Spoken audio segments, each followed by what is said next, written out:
Assalamualaikum warahmatullahi wabarakatuh. Selamat sore pemirsa TVRI Sumatera Barat dimanapun Anda berada. Senang sekali saya Muhammad Irhas Fahrudin bisa menemani waktu Anda pada kali ini dalam acara Ayo Hidup Sehat. Dan tentunya kami berharap pemirsa semua dalam keadaan sehat walafiat baik lahir maupun batin. Dan untuk tema kita pada hari ini pemirsa, kita akan membahas tema kita adalah gangguan mood atau suasana perasaan. Ya, ini akan kita bahas bersama dokter.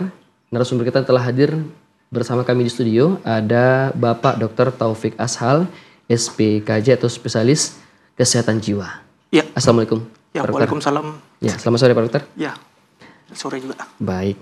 Ini tema kita mungkin ini menarik dan ini memang awam banyak terjadi pada keseharian kita mungkin juga. Tapi apa kita ini termasuk bagian penyakit yang kita rasakan atau tidak? Ini kan mungkin kita bisa lebih kaji lebih dalam gitu pada hari ini. Dok, ini gangguan mood atau suasana perasaan. Kalau mood ini ya kita udah tahu suasana hati, suasana perasaan. Kalau istilah anak muda sekarang mudian-mudian. Kamu mudian nih gampang-gampang berubah-berubah moodnya. Nggak ada angin, nggak ada hujan. Kamu senang nggak ada angin, nggak ada hujan. Kamu gini-gini segala macam. Nah, kita mau tahu dulu dok. Ini gangguan mood atau suasana perasaan ini definisinya apa nih sebenarnya dok? Ya, mood itu atau suasana perasaan.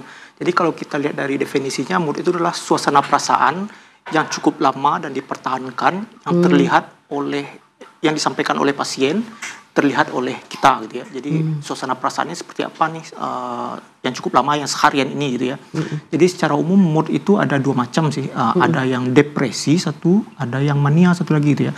Kalau depresi dia moodnya itu cenderung sedih, cenderung murung, tidak semangat ya. Mungkin ada banyak faktor yang menyebabkan seperti itu ya. Tidak bergairah. Tidak bergairah termasuk itu. Jadi merasa tidak berguna dan waktunya harus telah lebih dari 2 minggu ya. Kalau 2 minggu dia murung, sedih segala macam sampai mengganggu aktivitasnya, kita sebut dia sebagai moodnya yang depresi gitu ya. Meskipun itu ada penyebabnya dok. Iya. Mungkin ada kehilangan orang tua, kehilangan apa segala macam. Iya, termasuk kehilangan orang tua. Tapi kalau berkabung tuh sebenarnya kalau kurang dari 2 minggu masih kita anggap normal. Tapi kalau udah lebih dari 2 minggu dan sudah mengganggu aktivitas, mengganggu fungsi pekerjaan, fungsi sosial, dan fungsi penting lainnya, kalau sudah terganggu baru kita sebut dengan gangguan mood atau gangguan depresi. Nah, itu yang untuk depresinya. Kata kuncinya berarti sudah mengganggu aktivitas dan fungsi dia sebagai makhluk sosial ataupun pekerjaan dia. Terus yang satu lagi mood itu yang kebalikan dari depresi, yaitu mania ya. Kalau mania ini dia kebalikannya, dia semangat, dia semangat berlebihan, dia terlalu semangat. Iya, terlalu semangat.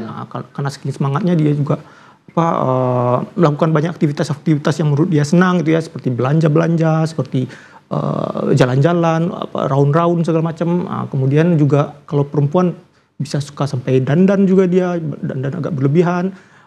Ini bisa kita artikan juga seperti orang yang hiperaktif begitu nggak sih dok? Iya, bisa jadi hiperaktif. Dia banyak hal yang dia lakukan dan dia itu orang yang mania itu dia banyak ide. Jadi karena saking banyaknya ide-ide di kepalanya, dia banyak hal yang ingin dia lakukan, walaupun karena dia tuh distraktibilitas karena banyak idenya itu jadi mudah teralihkan. Sebentar kepikiran ini, jadi karena saking banyaknya akan dia lakukan malah tidak selesai. Nggak ada fokus yang bisa diselesaikan satu persatu. Ya gangguan fokusnya jadi kurang ini karena saking banyaknya. Kalaupun kita ngomong dengan orang yang mania nih, ngomongnya juga cepat dan melompat-lompat tuh topiknya. Bisa dari topiknya tadi ini pindah ke topik yang lain. Misal dari kesehatan mungkin ke belanja. Iya bisa jadi.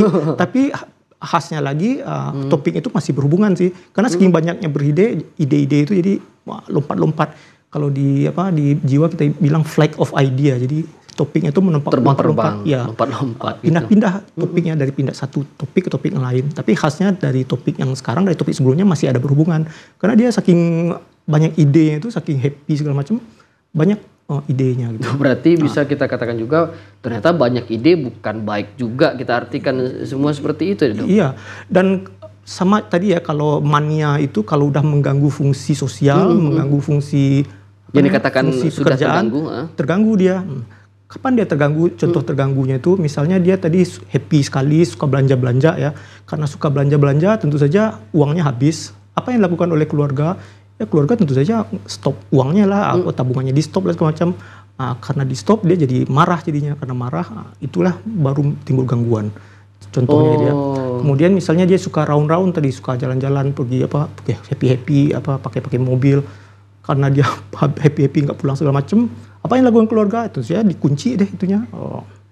Mobilnya dikunci, dia bilang kuncinya nggak boleh lagi. Apa yang dilakukan? Dianya marah jadinya. Bisa aja dia ngamuk, karena dia ngamuk. Nah, itu berarti orang senang itu dikatakan dia gangguan ketika dia tidak mendapatkan apa yang dia inginkan, dia melakukan sebuah tindakan yang di luar batas. Ya, pokoknya secara umum dia terganggu fungsinya secara sosial, relasinya dengan keluarga, dengan orang lain bisa terganggu, dan fungsi pekerjaannya dia saking happy-nya itu dia awalnya dia nggak pernah dikerjakan. Ya, misalnya dia untuk kuliah karena dia happy dia tinggalin kuliahnya. Raun-raun aja, happy aja. Jadi itu udah terganggu dia, makanya kita sebut itu gangguan mania jadinya. Dok, ini berarti kan kalau kesedihan, ini kan ada faktor yang mempengaruhi, mungkin ada kehilangan orang tua, ataupun ada masalah yang mungkin tidak bisa dipecahkan. Nah, kalau orang mania ini gimana nih, Dok? Apa sih gejala yang bikin orang, apakah dia memang, kayak kalau kita tahu kan, ya sedikit-sedikit kita tahu, orang tuh senang karena mungkin ada hormon endorfinnya yang setelah olahraga muncul hormon endorfin yang bikin suasana hatinya bahagia. Nah, kalau orang ini seperti apa? Apa penyebab dia sampai mania seperti itu? Ya, kalau penyebabnya itu kadang masih bermacam-macam gitu ya. Tapi secara umum, secara kejiwaan, stresor tuh ada yang disadari, ada yang tidak disadari namanya. Jadi secara kejiwaan ada stresor atau masalah-masalah yang tidak disadari. Sebenarnya core-nya sebenarnya depresi juga keinginan yang tidak tercapaikan. Ada keinginan dia yang tidak dia dapatkan, tersalurkan. Keinginannya yang tidak dia dapatkan tuh. Dan bentuk respon dia itu istilahnya itu reaksi formasi istilahnya. Jadi secara tidak sadar dia melakukan kebalikan dari itu gitu. Jadi dia misalnya dia keinginan itu terjadi di bawah tanpa dia sadari sebenarnya ya. Dia misalnya tidak menyadari bahwa dia ingin sesuatu tidak dapat sesuatu, kan dia sebenarnya itu sedih.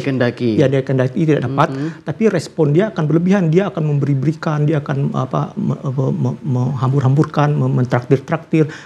Itulah respon yang reaksi formasi itu. Jadi respon itu seperti happy yang berlebihan, jadinya seolah-olah dia mampu, seolah-olah dia hebat, seolah-olah dia bisa. Jadinya dia melakukannya itu secara di luar kesadaran dia melakukannya itu dengan kebalikannya. Mungkin sudah melampaui batas juga yang dikerjakan untuk menghambur-hamburkan uang tadi. Dia menghamburkan uang itu secara tidak sadar, sebelumnya ada hal yang tidak dia dapatkan, jadi respon itu dia lakukan kebalikan itu. Bukan dengan murung, tapi malah lebih ekstra bahagianya.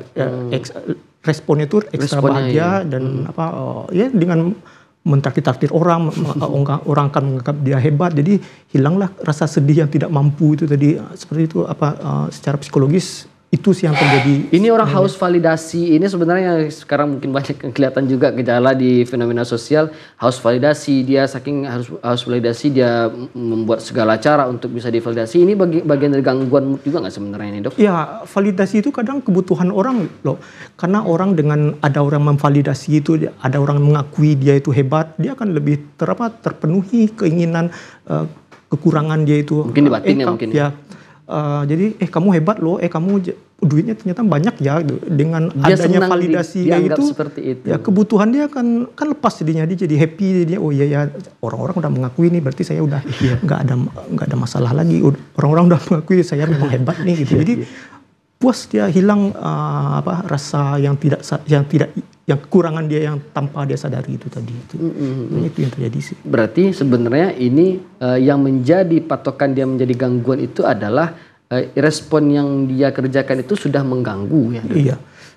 Iya. Dan fungsi yang kalau depresi itu jelas ya, mungkin ada kehilangan. Tapi kalau yang mania ini sebenarnya respon stresor itu sebuah kesedihan juga sebenarnya. Kesedihan juga intinya, tapi dia tidak menyadarinya dan dia respon sebaliknya. Dia meresponnya dengan hal yang excited itu. Orang kan bilang gini, Dok. Terlalu banyak ketawa orang yang suka terlalu banyak tertawa ataupun tertawanya terlalu besar, itu menandakan dia paling sedihnya paling dalam. Ini apakah itu bagian dari maniak juga ini atau gimana nih, Dok?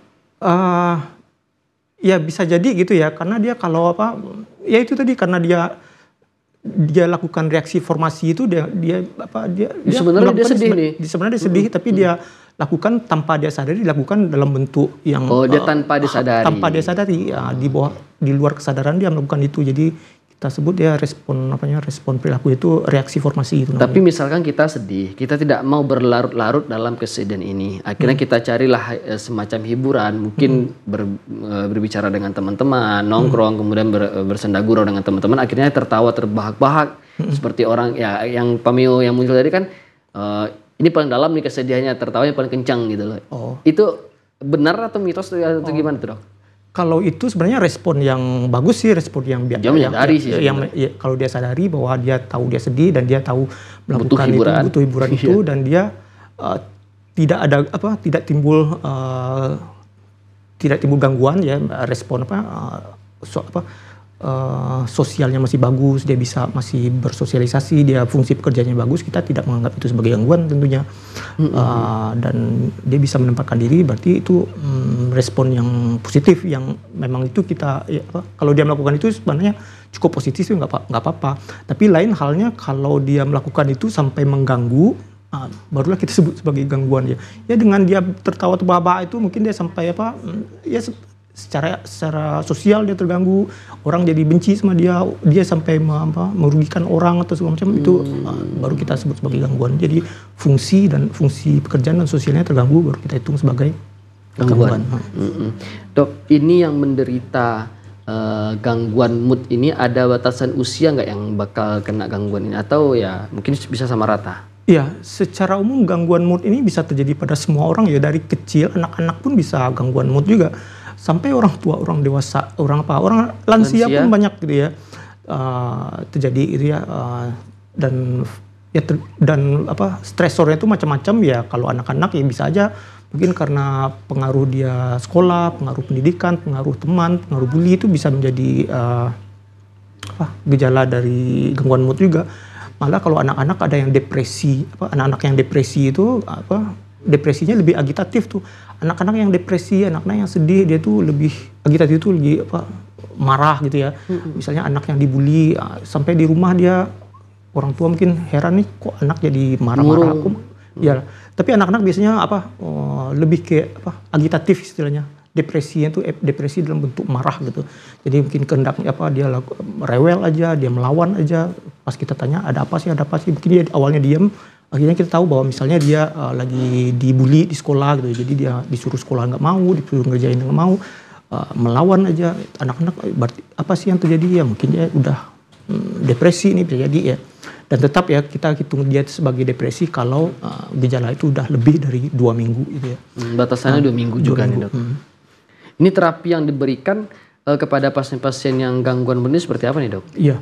Sebenarnya terapinya itu ada terapi obat-obatan, ada terapi terapi psikoterapi, terapi bicara. Jadi secara biologis ya, memang orang-orang yang depresi itu ada zat yang kurang sih di kepalanya gitu ya. Ada zat namanya serotonin. Serotonin itu sebenarnya hormon kebahagiaan sih. Kalau orangnya serotoninnya bagus, dia lebih tahan terhadap depresi, lebih tahan terhadap stres gitu ya. Jadi hormon serotonin itu kurang gitu ya. Jadi kita kasih obat serotonin meningkatkan serotonin itu tadi. Jadi kita sebut obat itu antidepresan. Jadi dengan antidepresan itu meningkat, dia akan lebih nyaman, lebih hilang stres atau kesedihannya akan berkurang gitu ya. Tapi respon obat ini juga setelah kasih obat ada waktunya, nggak langsung plek-plek naik gitu ya. Paling 5 hari atau 1 minggu bolehlah naik dikit-dikit gitu ya. Kita kasih obat itu. Dan itu akan bertahan secara permanen sampai dia katakan mungkin meninggal, atau ada batasan waktu untuk dia terapis nih sebenarnya, Dok? Tadi selain dari obat-obatan kita iringi juga dengan psikoterapi. Kita ajarkanlah dia bahwa stresornya itu bisa diatasi loh, stresornya itu bisa di manajemen loh. Mungkin dibully itu bisa mungkin pandai-pandai bergaul. Ajarkan dia untuk merespon kalau dia mengalami hal-hal tersebut. Jadi tahu dia apa yang akan dia lakukan kalau dia mengalami itu. Jadi dengan dia latihan seperti itu, dia kan akan lebih kuat tuh. Kalau lebih kuat, dia otomatis secara normal serotonin itu juga akan meningkat sih. Jadi kadang-kadang ya psikoterapi itu juga membantu meningkatkan serotonin juga, jadi depresinya juga hilang. Jadi nanti karena udah lebih bagus, mungkin kita bisa menurunkan dosis obat yang kita berikan tadi.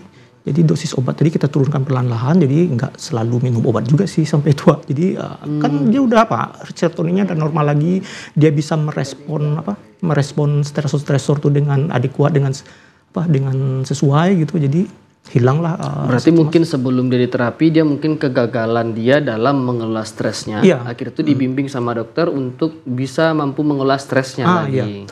Karena kalau kita stres tuh kalau kita stres, depresi, neurotransmitter tuh zat-zat kimia di otak tuh bergejolak tuh gitu. Jadi ada yang bergejolak, turun naik segala macam. Jadi selain kita berikan obat-obatan tuh menaikkan, jadi untuk menghilangkan stresnya, jadi kalau dia bisa ngelola stres, yang bergejolak itu akan lebih stabil, lebih tenang, lebih berkurang, lebih teratasi gejolakan neurotransmitter atau zat kimia di otaknya itu tadi. Baik, dan kita tahan dulu dokter pembahasan kita, dan pemirsa jangan kemana-mana, tetap bersama kami dalam Ayo Hidup Sehat.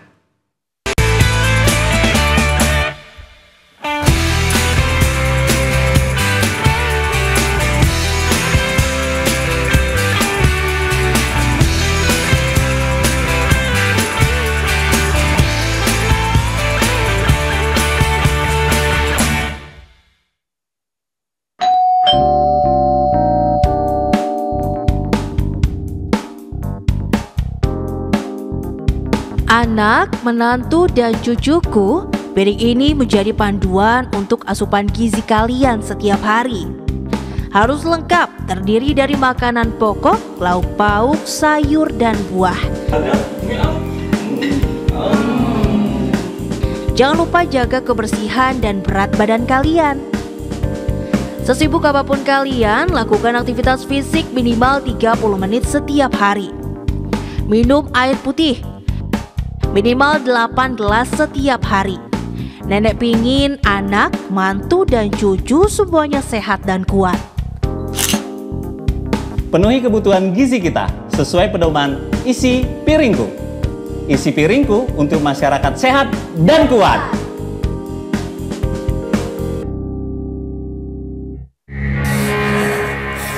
Dingin.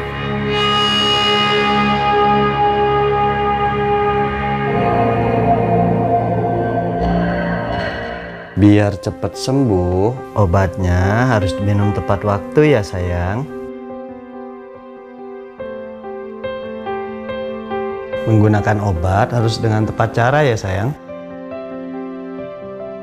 Supaya manfaat obatnya bisa maksimal sayang. Gak boleh lebih, gak boleh kurang ya sayang. Obat harus digunakan dengan tepat dosis, sesuai dengan resep yang diberikan dokter.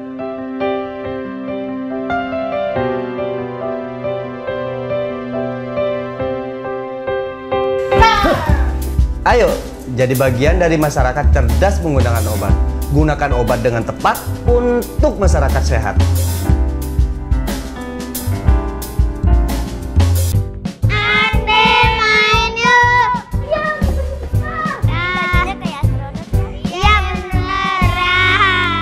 Yuk, dipakai maskernya. Ibu, melindungi anak kita tidak perlu dengan cara seperti ini. Terus harus bagaimana, Bu? Di Indonesia ada imunisasi. Imunisasi ada hal yang wajib diberikan kepada anak guna memberikan efek perlindungan yang maksimal terhadap penyakit.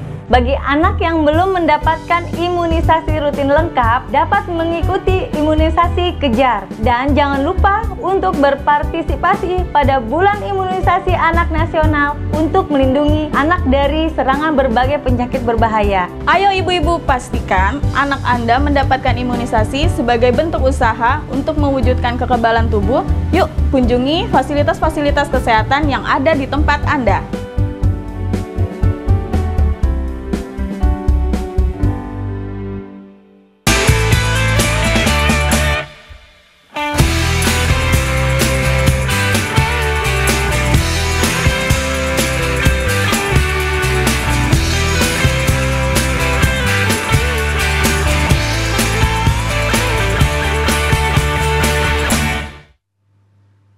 Terima kasih pemirsa masih bersama kami dalam Ayo Hidup Sehat. Tema kita pada hari ini adalah gangguan mood atau suasana perasaan bersama narasumber kita Bapak Dr. Taufik Ashal, SPKJ, spesialis kesehatan jiwa. Dok, kita lanjutkan ini dok. Untuk efek yang lebih jauhnya ataupun dampak yang lebih jauh dari katakanlah depresi dan mania tadi, ini apa dok? Kalau depresi apa dulu dok? Ya, depresi itu ada tingkatannya ya, ada depresi sedang, depresi ringan, sedang dan berat ya. Kalau gejalanya udah banyak sekali, ya bisa sedang dan bisa berat ya.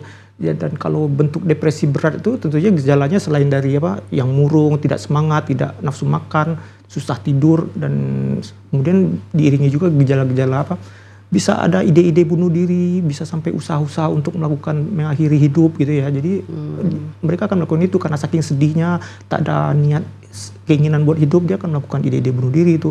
Ada juga yang sampai berhalusinasi. Jadi karena dia saking sedihnya, dia mendengar bisik-bisik yang menyuruh dia, mendengar suara-suara yang menyuruh dia melakukan sesuatu. Berhalusinasi dia, ada yang berhalusinasi.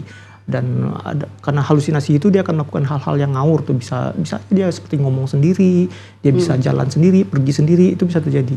Dan kalau udah melakukan hal seperti ide bunuh diri atau mencoba melakukan bunuh diri itu, mencoba mengiris pergelangan tangannya, minum baygon, ada juga seperti itu tuh. Ya tentu saja kan membahayakan dirinya, dan kalau udah membahayakan dirinya, kita anjurkan rawat inap sih gitu ya. Sekarang kita kan ngiri itu dok. Ngerinya gimana? Banyak kita lihat juga di media sosial yang menampakkan cara dia melampiaskan depresi dia dengan cara menyayat-nyayat tangan itu, dan akhirnya kita takut ini kan sebenarnya gangguan, tapi takut dianggap sebuah hal yang lumrah takutnya. Ini gimana dia sebenarnya? Apakah kita memang harus sarankan dia untuk berobat? Tapi kalau dia disarankan berobat, dia ngerasa dia nggak sakit. Ya ini ya memang fenomenanya ada yang begitu ya. Tapi biasanya kalau orang yang pure depresi, biasanya dia tidak akan show off gitu ya, tidak akan memperlihatkan seperti itu ya. Bisa orang yang memperlihatkan itu malah dia sebenarnya seeking attention, sebenarnya mencari perhatian, dia melakukan iris-iris gitu. Habis itu di-upload di medsos dia gitu. Mungkin dia mau liatin sama pacarnya bahwa akhirnya pacarnya diperhatian, atau diliatin orang tuanya, akhirnya orang tuanya jadi perhatian. Itu biasanya yang show off orang yang kepribadian tertentu tuh, kepribadian histrionik seperti itu tuh biasanya. Tapi kalau orang yang pure depresi, dia memang udah nggak ada keinginan lagi untuk hidup, misalnya dia nggak perlu bilang-bilang kayak gitu, dia akan secara namanya orang depresi ya, apa gunanya saya hidup nih, lebih baik saya mati aja lagi ya. Dia mati, biasanya tidak pesan, jarang dia kasih pesan-pesan kayak gitu. Dan kalau kasih pesan-pesan itu ya bisa jadi dia tuh seeking attention, cari perhatian gitu supaya dia.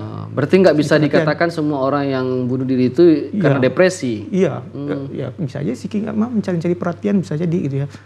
Dan kalau tapi lucu juga sih dok kalau kita lihat. Ada orang cari perhatian dengan cara bunuh diri, dia udah meninggal, perhatian apa yang dia dapat? Tapi dia juga kayaknya juga hati-hati kok, jadi dia bunuh dirinya diogolesnya dikit-dikit, jadi kalau sampai dah mati nggak dalam gitu ya, nggak kalau sampai mati ya Ya kan kita lihat kan dia sebelum meninggal gantung diri itu udah tulis sebuah pesan surat gitu.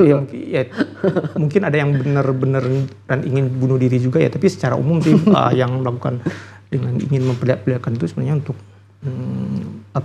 untuk cari perhatian sih sebenarnya.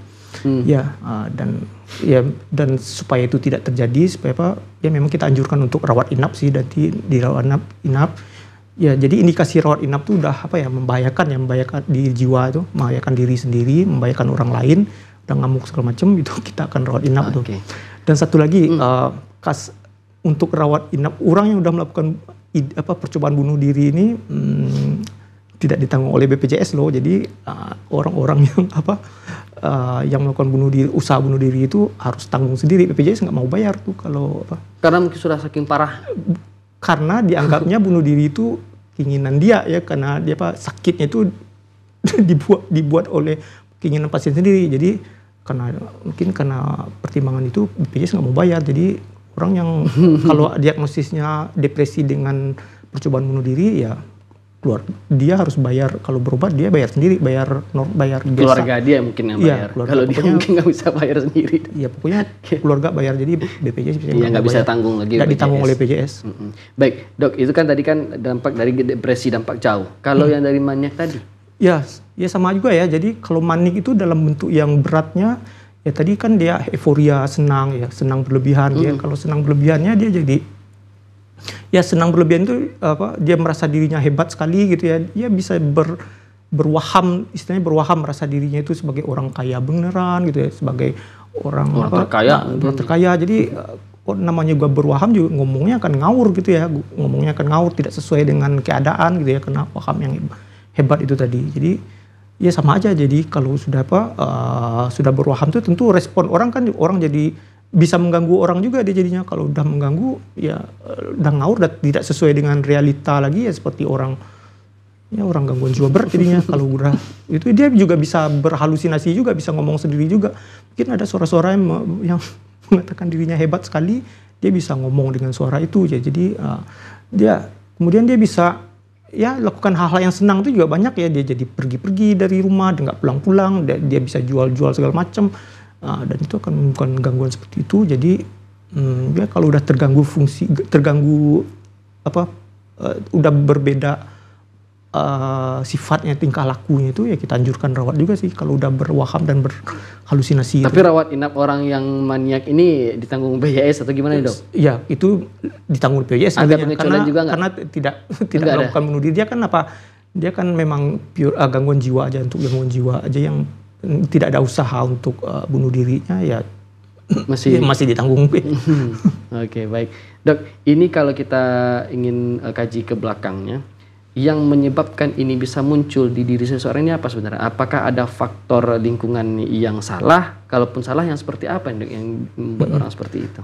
Ya sebenarnya banyak faktor sih. Yang pertama yang terjadi karena stresor kehidupan itu. Jadi kalau depresi tadi mungkin stresor kehidupan, misalnya dia ada yang kehilangan lah, mungkin ada yang diberhentikan kerja lah, kemudian ada faktor-faktor relasi lah, faktor dalam perkawinan, pernikahan, faktor dalam pekerjaan, pokoknya yang tidak sesuai dengan seperti yang diharapkan, itu bisa menimbulkan depresi gitu ya. Sama juga pada mania juga seperti itu pada dasarnya gitu ya. Jadi tapi responnya itu dia meresponnya dengan kebalikannya gitu ya. Ada gejala awal yang harus kita sadari tidak Dok? Gejala awal ya yang 2 minggu tadi mungkin. Iya. Jadi gejala awalnya mungkin ya itu mulai murung lah dia, mulai mulai sedih lah dia. Tapi kalau belum 2 minggu kita belum menganggapnya sebagai depresi ya. Kalau dalam 2 minggu pertama kita masih mendiagnosisnya sebagai gangguan penyesuaian istilahnya. Jadi dia masih menyesuaikan, misalnya ada kehilangan keluarga, ya wajar lah dia murung ya, sedih ya wajar. Tapi kalau udah lebih dari 2 minggu, kayaknya dia butuh tenaga ahli untuk mengatasi kesedihannya itu ya. Itu jadi ini bisa disadari oleh diri sendiri atau dibantu oleh orang lain untuk bisa melihat gejala ini Dok sebenarnya? Iya. Kalau sudah sadar diri sendiri bisa? Ya, kalau dia masih gangguannya dalam bentuk ringan atau sedang, dia bisa menyadarinya, dia akan menyadarinya. Kayaknya saya karena fokus saya mungkin dalam kerja mungkin udah. Ya, kayaknya saya udah sudah butuh obat nih, sudah butuh konsultasi pendampingan nih, gitu ya, pendampingan nih gitu ya. Dia akan tahu karena dia secara proses pikirnya masih bagus. Tapi lain halnya kalau sudah gangguan jiwa berat itu tadi, kalau udah depresi berat atau mania berat itu tadi ya, dia tidak akan menyadari lagi karena dia udah berhalusinasi, dia udah keluar dari realita gitu. Dia udah tidak tahu lagi mana yang real, mana yang enggak. Karena halusinasi itu kan dia kan tidak real, tapi real bagi dia gitu ya. Jadi karena dia tidak bisa bedakan mana real mana enggak, ya dia tidak menyadari lagi bahwa itu mengganggu bagi dia gitu. Karena udah ngawur, perilakunya udah beda gitu. Baik Dok, ini juga kita mungkin bisa lihat dalam kehidupan sehari-hari, ada kondisi mood kita mungkin yang mungkin terasa cepat berubah, ataupun kita dapat cerita dari orang sekitar yang mood dia kita lihat cepat sekali berubahnya dalam mungkin dalam waktu 1 hari itu ya. Katakanlah mungkin kita ketemu dia mungkin dalam waktu 7 jam mungkin, tapi kita melihat ada perubahan mood dia yang signifikan gitu loh. Dari awalnya dia happy, habis itu dia murung, habis itu dia mungkin nanti marah-marah, habis itu ketawa lagi, murung lagi. Ini apakah bagian dari depresi dan mania ini juga atau bagaimana nih Dok? Ya, ya. Seperti orang labil seperti itu. Ya, secara umum depresi dan mood itu dia episodik istilahnya ya. Ada episodik, jadi bisa berubah-ubah gitu ya. Jadi ada, dan kalau untuk satu kali aja kejadiannya dulu, satu kali aja dan satu tipe aja kita sebut apakah itu manik atau depresi. Terus bisa dia udah berulang ya, karena udah berulang jadi kita sebut dia jadi episodenya gitu ya. Kalau udah dulu dia murung, sekarang tenang terus murung lagi, kita sebut dia depresi berulang.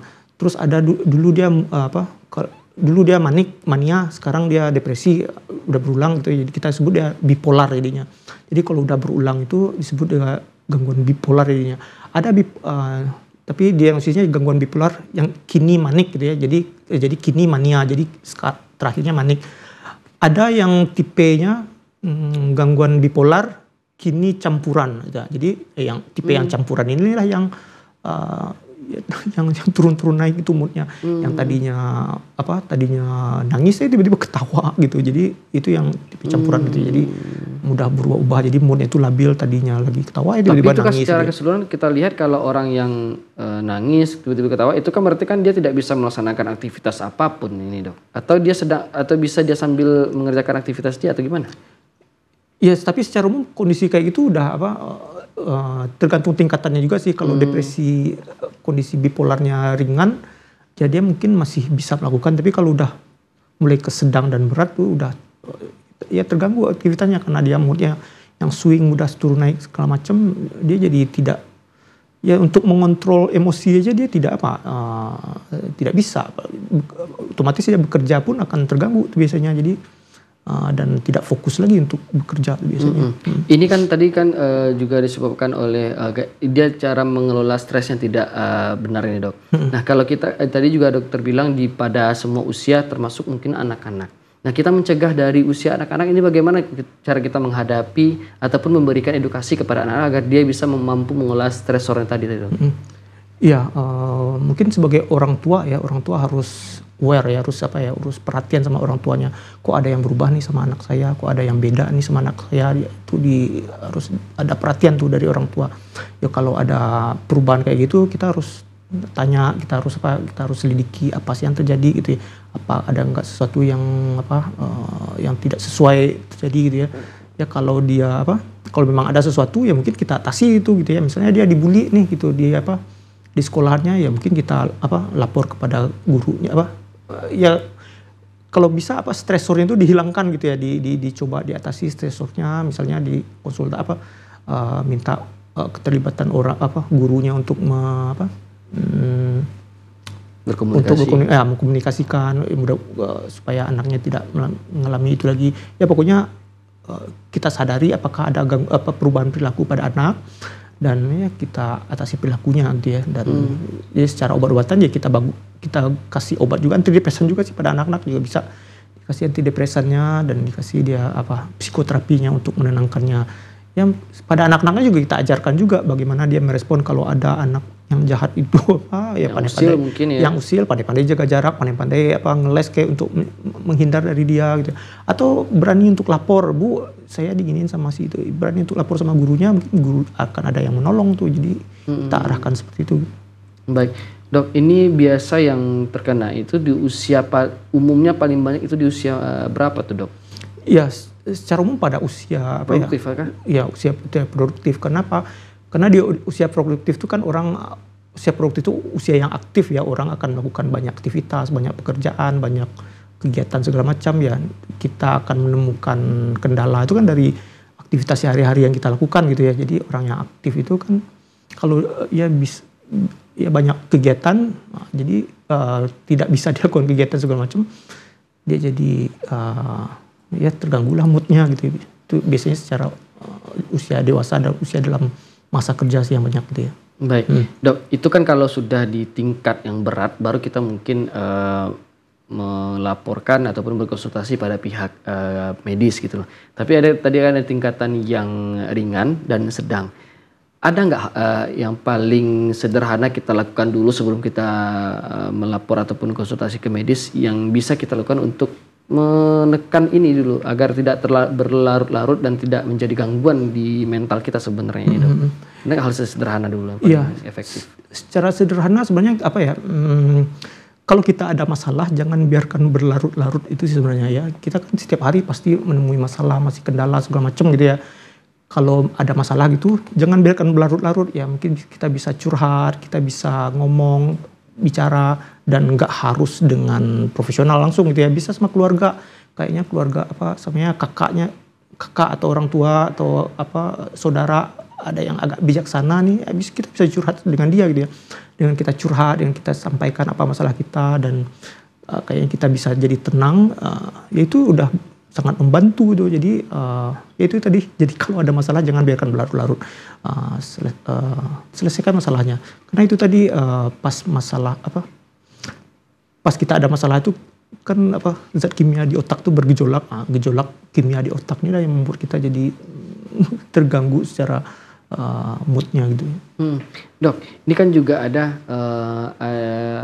mungkin ada yang berkonsultasi mungkin bukan pada medis, ini entah mitos atau fakta, mungkin disuruh melakukan sebuah pendekatan pada agama melalui ritual-ritual, itu secara medis apakah memang juga bisa membantu atau bagaimana terapi-terapi seperti itu, Dok? Ya secara agama juga ya akan membantu sekali gitu ya. Jadi agama itu kan bernilai positif ya, dengan beragama dia bisa merenung, dia bisa konsentrasi, dia bisa berdoa ya. Dalam bentuk doa itu juga akan menenangkan jiwanya, akan membantu dia juga untuk menghilangkan rasa cemas, rasa takut.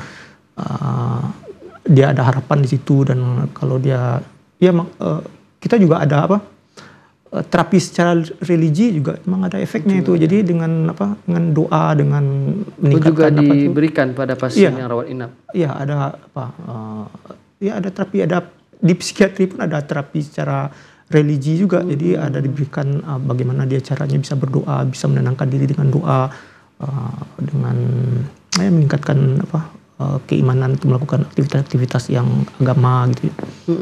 Dok, ini kalau ada yang rawat inap itu umumnya berapa lama perawatan yang diberikan pada pasien, Dok? Iya, sebenarnya kita lakukan rawat inap itu kalau gejalanya masih ada, kita masih tetap lakukan perawatan, dan respon orang sih sebenarnya macam-macam ya. Ada yang cepat, ada yang lambat gitu ya. Misalnya orang yang secara mental dia rapuh gitu ya, tentu saja dia akan lebih lama tuh perawatannya. Ada juga orang yang secara mental dia kuat gitu ya, mungkin dari keluarganya yang cukup banyak support, keluarganya yang banyak bantu itu akan lebih cepat biasanya, karena dia secara mental dia akan kuat ya.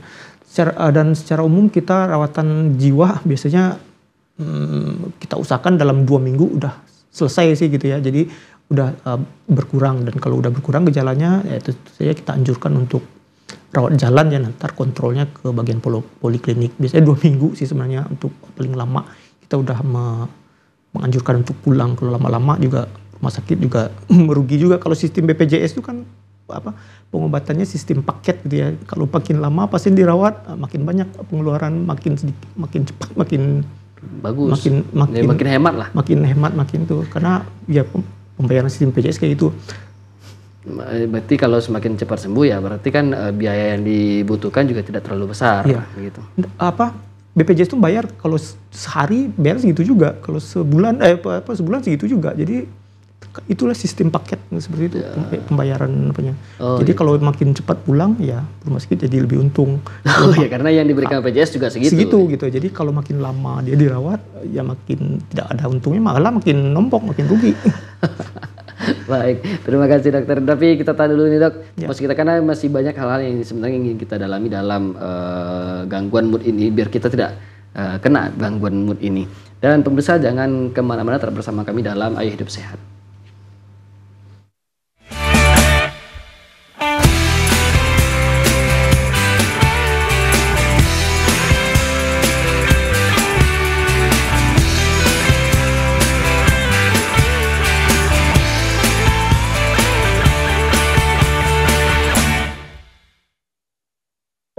Jalannya licin juga ya Pak Kades.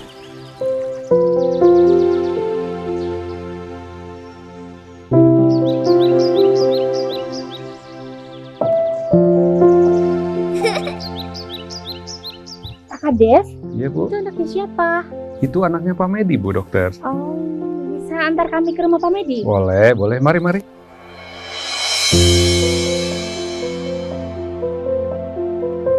Assalamualaikum. Waalaikumsalam. Silakan masuk. Terima kasih.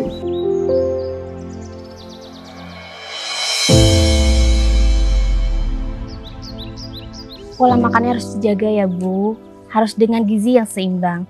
Jangan lupa periksa kehamilannya secara teratur. Jaga kehamilan istrinya, Pak. Bila dibiarkan akan stunting.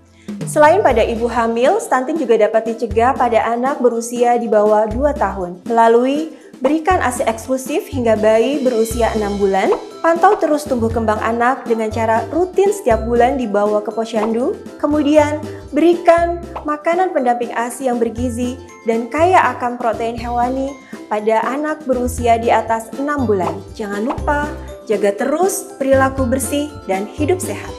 Berantas stunting, wujudkan generasi emas Indonesia.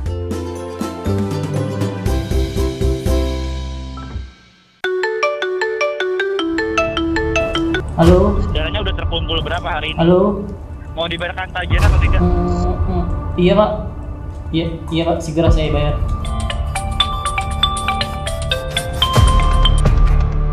Halo. Oh Pak, udah sekarang gimana medis selesainya? Siapa sih ini? Halo? Ya halo Pak, halo. Gak jelas.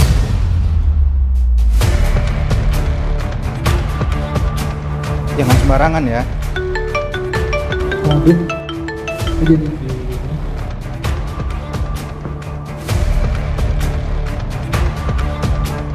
Mana nih dong? Apa maksudnya ini? Maaf ya, maaf. Aku ada keperluan mendesak.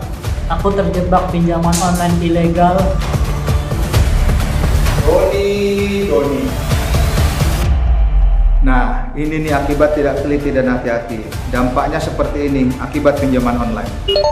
Jika terjerat pinjaman online ilegal, lakukan hal ini. Hindari pinjaman online ilegal. Pinjaman online harus terdaftar OJK. Caranya, telepon ke kontak 157 atau cek ke www.ojk.co.id. Stop pinjaman online ilegal.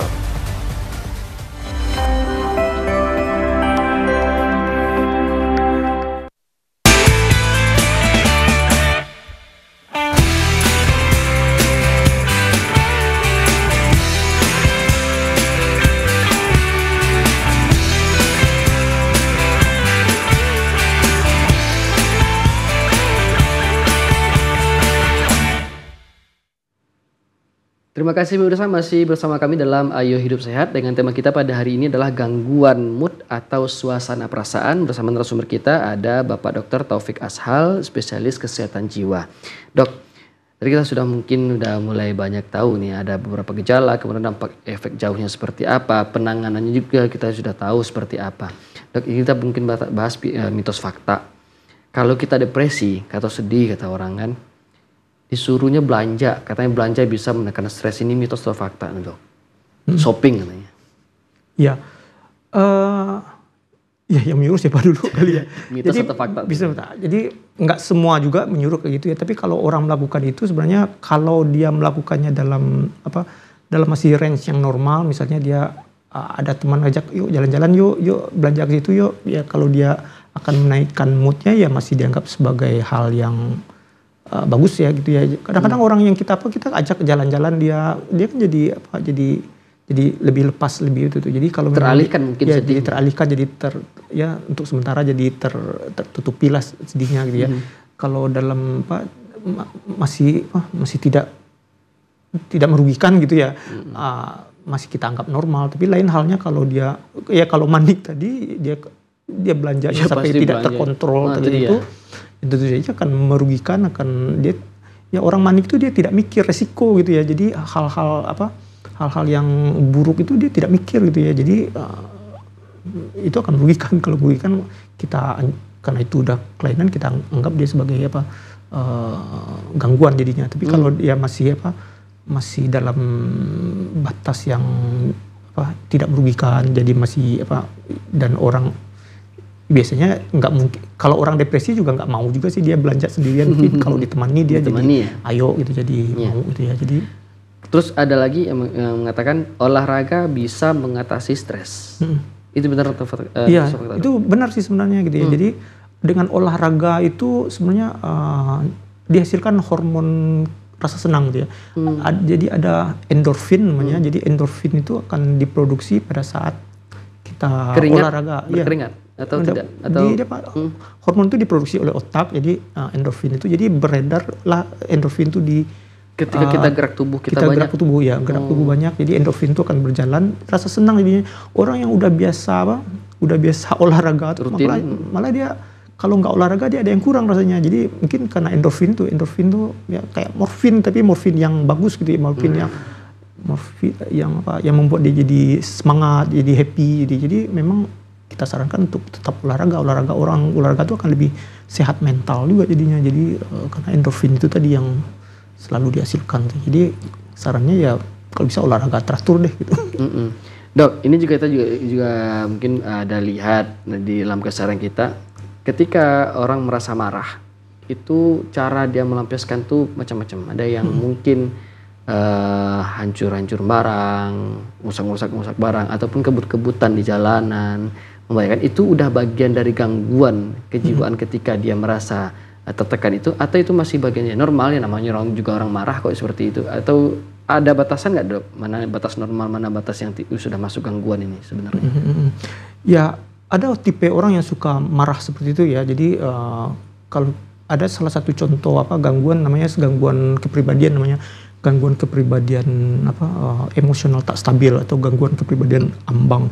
Ya responnya memang seperti itu tuh. Dia merasa dia merasa tidak diperlakukan dengan adil, dia merasa dijahati, dia merasa ya orang tidak sesuai dia tidak dipedulikan orang. Jadi responnya marah tuh, kesel aja, dia maunya dia benci aja sama orang, dia benci sama keluarganya, dia benci sama, ya marah aja, dia bisa melakukan ide-ide bunuh diri juga, sampai melakukan bunuh diri, tapi bunuh dirinya bukan karena sedih, karena marah gitu ya.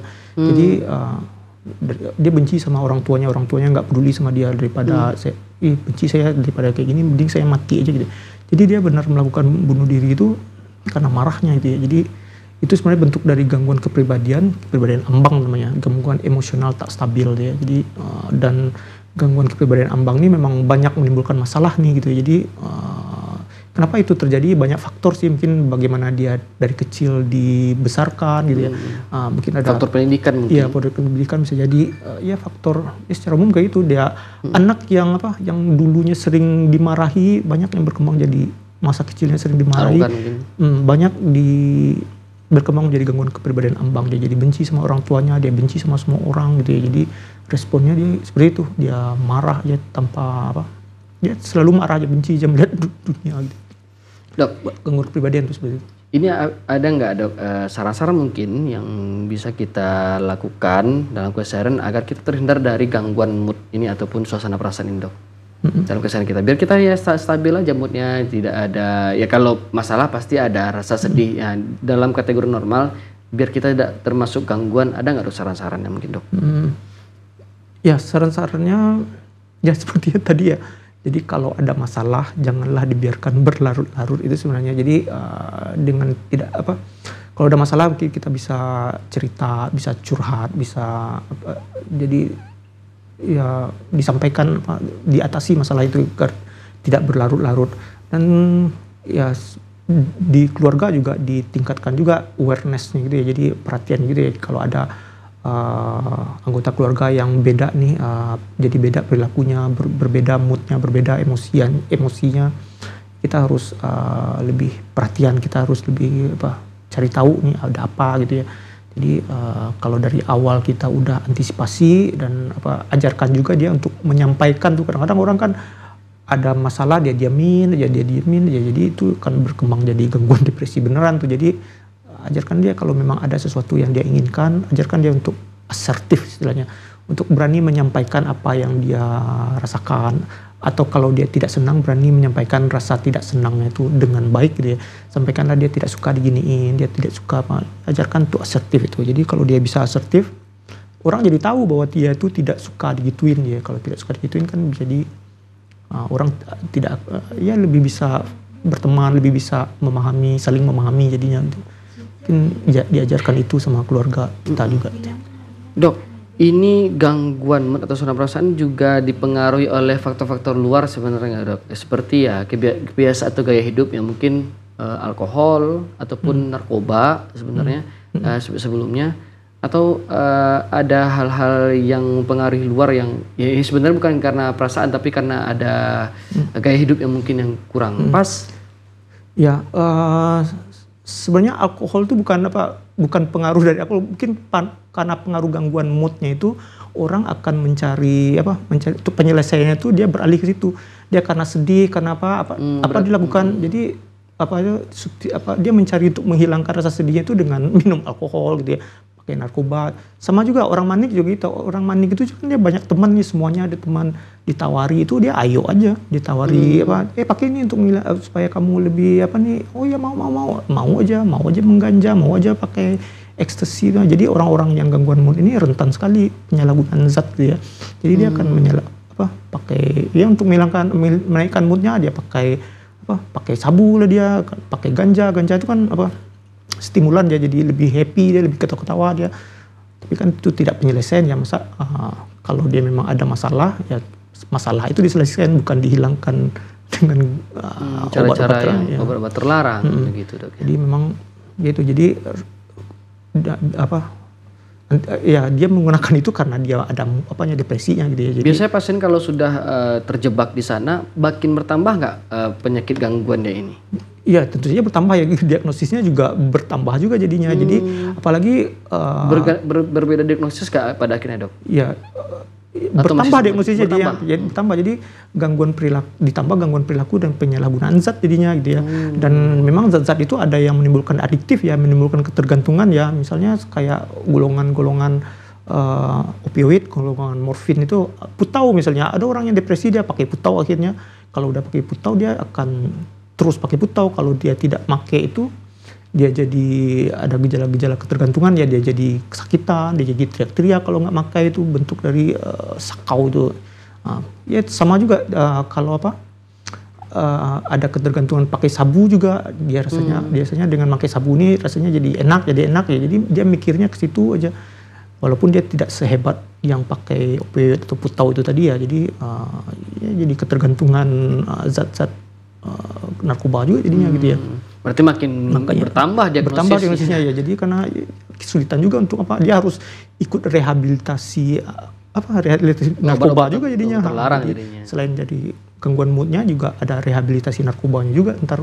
Iya, baik dok, terima kasih dok untuk pencerahan dan informasi yang sangat bermanfaat dari awal tadi tentang gangguan mood dan suasana perasaan. Ya semoga kita terhindar lah dari hal seperti ini. Kalaupun ada stres, ada kendala-kendala kehidupan ataupun masalah tadi seperti yang disampaikan dokter tadi, masalah yang diselesaikan. Jangan cari yang lain-lain, nanti makin bertambah diagnosisnya ya dok ya. Baik, dan akhir kata pemirsa, saya Muhammad Irhas Fahrudin mewakili kru yang bertugas mengucapkan terima kasih dan pamit undur diri. Terima kasih. Wassalamualaikum warahmatullahi wabarakatuh. Selamat sore dan sampai jumpa.